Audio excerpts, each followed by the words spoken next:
Hey, I won't lie, man. This football content thing, it ain't easy, man. I was all meant to do this video yesterday, straight after the game. That was the plan. I went to bed, fam. I went to bed, bro. The match finished. Turned the TV off. Looked at my girl. I was like, "Yo, what we doing? What we having for dinner tonight, man? Let's throw on a movie, like, brother. I'm trying to have an early night, man. I'm trying to have an early night. Let me sleep on this. Maybe I'll feel a bit better in the morning, you know? I'll feel a bit, I can zoom out and look at the result, not so isolated, and maybe, you know, think, 4 away games, yeah, the third one, like, it was a big ask to win all 4 of them. Like, a point, it's not the end of the world, it's still a 7-point gap. Would you have, at the beginning of the season, would you have taken a 7-point gap in January? Yes, I would have. I thought that when I slept, I'd wake up and, I'd have that kind of outlook. But I just woken up more mad. I can't lie. I'm more mad, bro. I'm more mad. I'm sorry. I know I haven't done the whole welcome back to the channel, whatever this video is, reaction video. But, like, that's what I'm saying. This football content's long because I didn't want to do this video. I didn't want to do this video, man. Like, why am I feeling embarrassed? How am I'm walking around with my head down like that, hat in hand. I'm feeling embarrassed. Hat in hand. Can I have 3 points, please, sir? Listen, the opportunity was there. We all saw it. I know Arteta's like, we try to focus, Declan Rice says, we don't really want it. But I know we all saw it. They saw it. We saw it. The whole world saw Manchester United battered City. Furthermore, battered City. So it wasn't even just they've dropped points. It was like, they even look weak. They're not even built for this. Now, over to you, Arsenal. Who do you have? 17th place, Nottingham Forest. Oi, 17th place, Nottingham Forest. Couple, any injury worries? I guess Calafiori and Capier still out. You had Saka. They tried to say Saka had a niggle. It was a bit of a uncertainty, whatnot. But the lineup's come out, brother, and the team is 30. The team's on point. The team is looking like literally the same team we played versus Chelsea minus Kepa. So you're thinking, yeah, 100%, man. This should be a straightforward. This is a foregone conclusion. Should be a formality. But real ones know. When City lost that game, real ones know. That feeling, that feeling you had, like, oh man, like, it was better off for City to just get a point or something like this loss. Like, are these players gonna handle this? And the thing is, I'm kind of tired about talking about handling pressure, because in my opinion, I think they've handled pressure, like, I think they've done great this season handling pressure. I think we've come out with wins there where, I think my greatest example is the Newcastle game. Big pressure game, fam. It almost felt like Arsenal don't win that game, you're out of the title race. And it probably would have been that. And we managed to come back from behind and win. And then there was another game week as well where all the ops dropped points. And we went out and won. We won our game. Do you get what I mean? We handled that pressure. There was a week where City went above us. We handled that pressure. Aston Villa on the rebound. That was another techie weekend. That was looking like Arsenal could drop points and City would gain points. We handled that pressure. So I'm kind of, like, I don't really like harping too much on the pressure topic, but a part of it has to be there. Because why is it? This is the second time you've had a chance to go 9 points clear. 9 points clear in January. Are you hearing this? 9 points clear. And no, it's not the same as when we first challenged for the league, when we was like, I think it was like 8 points clear. City had a game in hand and we had to go to the Etihad, which we all know was going to be a loss. So this isn't the same as that. This would have been 9 points and going to the Etihad believing that, bro, we could win there. We could win there. What we can't let happen is we can't let it get to that Etihad game and it's like 6 points, 5 points. Because they win that, which I still doubt they will. They win that, get a bit of momentum, and we're in a bit of a downward spiral. That can't happen. We can't let that happen. But anyway, talking about Forest versus Arsenal. First of all, big up Forest, man. Big up Sean Dyche. Got to big up the ops because they did their thing, fam. The reason I'm this mad is because they did their thing. It was resolute, hard to cut you. When I was thinking of their lineup, I forgot about Sangare. I thought it would be Dominguez, but obviously Sangare is back from AFCON. Yeah, bruv, it's peak, fam. The midfield battle was a bit, it was a bit techie, man. There was a moment where Odegaard got barged off the ball, and I know that's gonna be the moment talked about the most on social media in terms of the midfield battle. Because anytime someone does a shoulder to shoulder with Odegaard, then he loses. Yeah, man. Big topic. Yep. What game was it? When Rice was out and Odegaard had to come from behind, barge someone out of the way, regain possession and play the through ball. Obviously, that's going to be forgotten because he got barged off the ball, which I see happen to a few man yesterday, but yeah, that's the one we're going to harp on, innit? Personally, I feel like the back four of White, Saliba, Gabriel, Timber, it's actually a back four that I wanted. But obviously, hindsight's a beautiful thing. Looking at it now, it's like, I don't know, man. When Timber first came to Arsenal, he played left back for a bit and he was 30. And don't get me wrong, I still think he could be a 30 left back defensively. But it's on the offensive where I feel like we lose out a bit.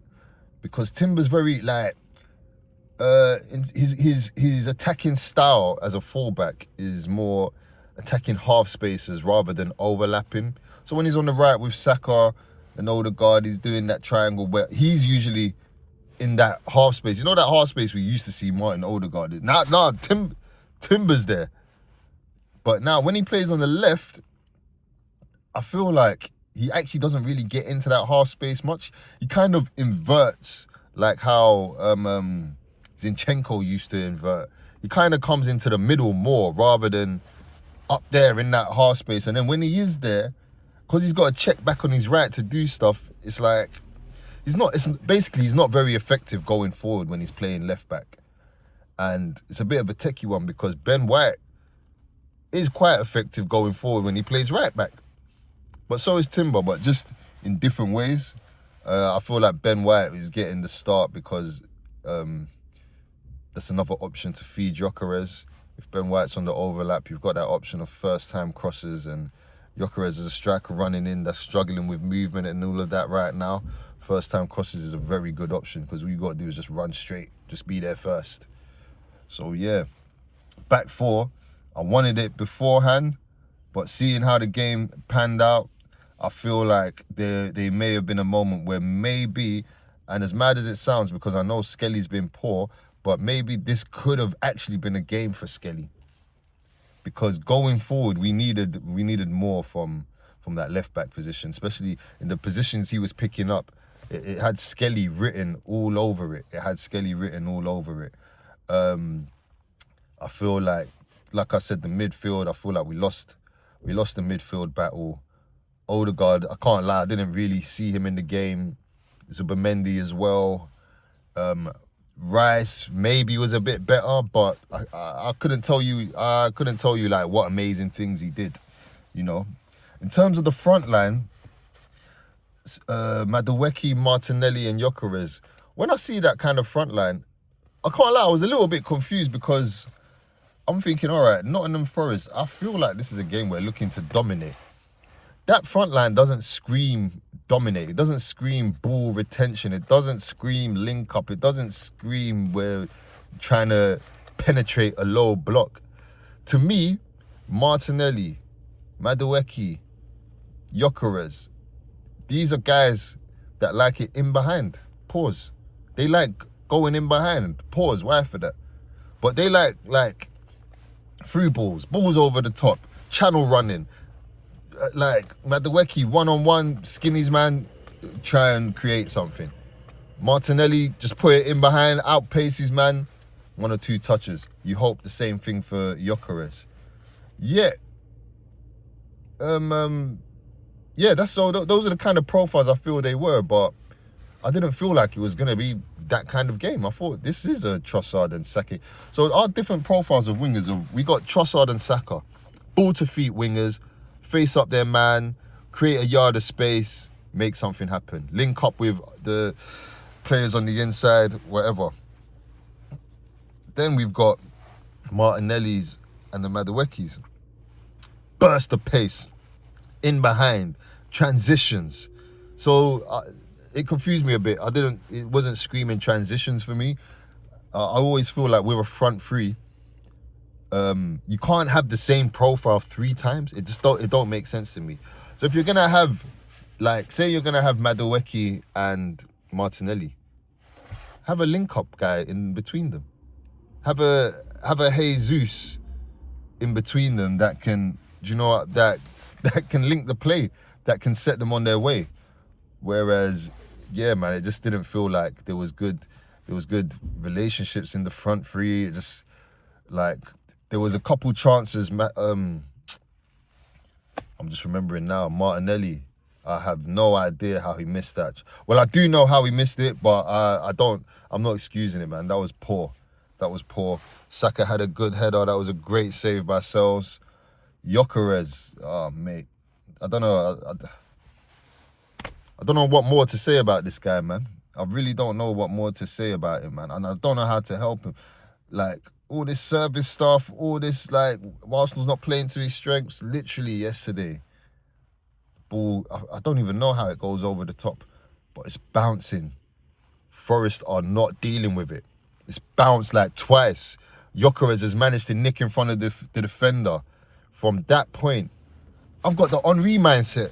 There's no way that defender should be able to catch you. Not from there. Nah, you're in front now. You're Gyökeres. Pace and power, finishing. That's the one thing they promised me. Mate, what I have to say is big up Murillo, because I think he was probably man of the match. Outstanding recovery.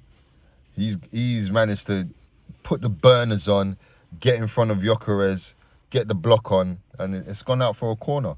And it was just so deflating because it was like, this is the moment. It really, like, I'm the kind of person, when I was watching it, I was living in that moment, like, wow, it's bounced to Gyökeres. Oh my gosh, he's gonna have these sporting Lisbon. Oh, he's gonna do that sweep finish where he just crashes it. I was like, oh, yeah, corner kick, man. Literally, I won't lie, man. The first 11, I was very disappointed, man. It's only like the back line that I feel could, yeah, man. The back line are the only ones that could leave with some pride, really and truly. Midfield, I really don't know what's going on over there. I mean, Hincapié is a bit of a loss because I feel like out of all our fullbacks, he's the one left back that can bomb down the side. And I feel like when you got that, then, the Trossards can eat a bit more. You can even explore Eze on the left wing again. But when you got Timber and he's inverting into the half space, it's like, as much as I like our team, I like the way we do things. We defend as a whole. Our defensive unit isn't just Gabriel and Saliba. No, our wingers double up on the opposition wingers with the fullbacks. You know what I mean? We attack as a whole. It's not just the people in the front line that are going to score goals. No, the defenders are getting headers. The midfielders are getting goals. So I like that, but, bruh, we need to do something about this goal scoring situation, because, mate, I've lost my train of thought. I'm gonna be honest. All I know is I said Gyökeres, and I just got rattled. People, man. I got rattled. Looking at this result, it's making me feel like, cool. next 3 games, I feel like the next 3 games are Man United, I think Leeds and Sunderland. Whereas I don't know what City's next 3 games are. All I know is they got Tottenham in there and they got Liverpool in there somewhere. Tottenham, is it Tottenham and Liverpool or Tottenham or Chelsea? They've got 2 big games. Basically, what I'm trying to say is Arsenal win the next 3 games and I feel like we can firmly say we got one hand on the title. But we've been saying this for the last 2 weeks. Arsenal win this game. And at this point, I really don't know what to expect, man. I'm even thinking, do I limit my expectations? But no. I'm here for the title. I still believe that we can. I still believe we can win this league, but I feel like we're making a hard job of it, man. I'm almost getting the same feeling I got with last season when Liverpool, they weren't so great. And it felt like, oh yeah, Arsenal, if we can just click, oh, Liverpool drop points, this is our chance. But it just never happened. We just never ever closed the gap. And yeah, man, it just, we wasn't out of it till we was out of it. Well, sorry, we was in it till we was out of it. And I'm feeling something similar this season, so I'm still confident that we'll win the league. It's just frustrating that at the moment, we're not playing the best we've seen us play. Under Arteta, with this set of current players, we've seen us play better football. And now these players are more experienced. They've got more of a squad. They've got more quality around them. So you expect the football to get better. So I guess that's what's frustrating. But you know, bring that league home, and no one's complaining. At the end of the day, you don't have to be Barcelona with Iniesta, Xavi, Busquets, Messi. All you have to do is be better than everyone else. And at the moment, as much as I'm complaining, I'm frustrated, I still think we are better than everyone else. I still think we have a more favourable run than everyone else. I still think we've got gears to go. Like, everyone was talking all this, oh, Liverpool's attack hasn't clicked. Bruv, Arsenal's attack still hasn't clicked, bruv. Arsenal's attack still hasn't clicked. And there is the off chance of, this could be it. It ain't gonna click. But I don't think so. And I feel like the defence is really giving them a platform to... they've given the attack a platform to take their time, because the attack's fully taking their time this season, bruv. We're trying to make it click. But we haven't seen the best of Gyökeres. We haven't seen the best of Eze. We haven't seen the best of Saka. We haven't seen the best of Odegaard. We haven't seen Ranieri chip in here and there. We haven't seen the best of Havertz, who's just coming back. So I still think there's gears to go. One of them players has to improve. There's no way you're telling me we're going to go through the rest of the season and none of those players are going to improve or get better or have more impact. So yeah, for the most part, I'm still hopeful. Looking at the league and the stats, I think City have scored 45 Prem goals. Arsenal have scored 40 Prem goals. So we're five goals shy of City with a much better defensive record. Bear that in mind as well. So when I look at it like that, I can kind of sit back and take a breather. But listen, that Man United game is huge.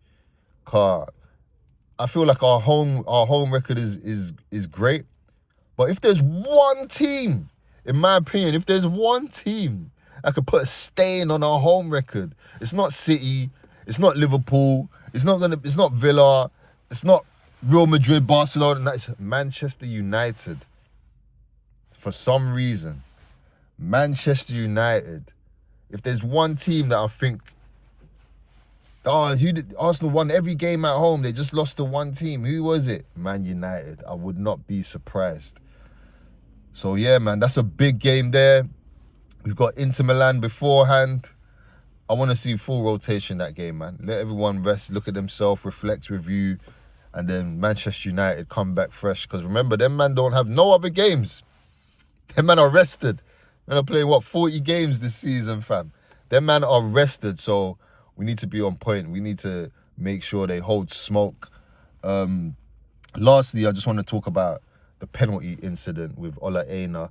Personally, I actually do think it was a pen. I was sitting there, I was watching it with the bros, and one of my bros, Arsenal fan as well, he's like, nah, he feels like, I think it was Anderson's knee knocks Aina's hand. To me, bruv, I've seen a man try to thingy the ball because he's seeing raw corner, long, and he's trying, but that's neither here or there. I wasn't too mad, it wasn't given, like, it's one of them, if it was against me, I'll be arguing it as well, so fair enough. But what I don't like is Arteta trying to make that the main point of the match, because in his press conferences he's really like trying to say, hey, that's a clear penalty, get that penalty, the game would have been, nah bro, these men got to put away their chances. And on top of that, I can't lie, Arteta, it's time for you to start coming up with new attacking patterns, bro.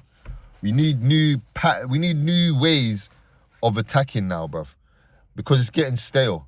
We've got all these profiles, so many profiles. Come on, bruv, you can come up with a new equation, man. This guy that likes the, the fine margins, he's so intricate, he's football crazy, tactical. Come on, man. You can come up with new ways to attack, because right now it's getting stale. It's not making sense. I get teams play us different. Yeah, the low blocks, but it can't just be like, yeah, we're waiting for that corner to get the goal and then they'll open up and then... Nah, come on. You're trying to tell me that's the only way? All these years of football, all this knowledge, all these players, all these ballers, all the money spent, that's the only way to get a team to open up? I don't believe it, man. You may have to give up some control, maybe. You may have to... I don't know, fam. That's your job. Highest paid manager in the world, innit? So that's your job, not mine. I'm just here to give my reaction. But I feel like, yeah, man, we need to come up with some new patterns of attack. And we can always go back to these patterns as well. You're just adding more stuff to your arsenal. That's what I thought all of this would be. So like the corners and stuff, I thought, all right, cool, that's another thing to our arsenal. Like we can go back to 22, 23 Arsenal and then still do this if that ain't working. But it doesn't seem to be happening. It seems like we've just decided to, like, now we're going this one way. And is it sustainable? I guess so. It's sustained all the way till January. Is it worrying or is it concerning? At times it can be. At times it can be. And also, let's not forget, man, football's entertainment, bro. This is sports and entertainment, bro. We're here to be entertained as well. As much as we want to win, we almost, like, people deny it, but we almost want to be entertained as much as we want to win, man. It's all, I say it's like a 60-40. 60% want to win, 40% entertainment as well. So if you win without the entertainment, you feel like, you missed a chunk of it. Do you know what I mean? But when you have the entertainment without winning, you feel like, I missed a bigger portion. But that's just my take. But anyway, people, I'm rambling on. Princeton Talks. I guess, I'll say it now. Like, comment, subscribe. This is the review, what happened, the reaction or whatever. I'm sorry, people, man. I'm in the car. I was meant to do this at home with the light and the microphone and all of that. But it's just, yeah, man. The mood is the mood, innit? But anyway, man. Cannon on the calf. This should be an episode. We should be doing our first... Sorry, people. We should be doing our first episode. And it should be out for you tomorrow. Go a bit more in depth in this Arsenal game. Get a different perspective. It's not just me. So, yeah, man. Lock in, people. Princeton Talks. I'm out.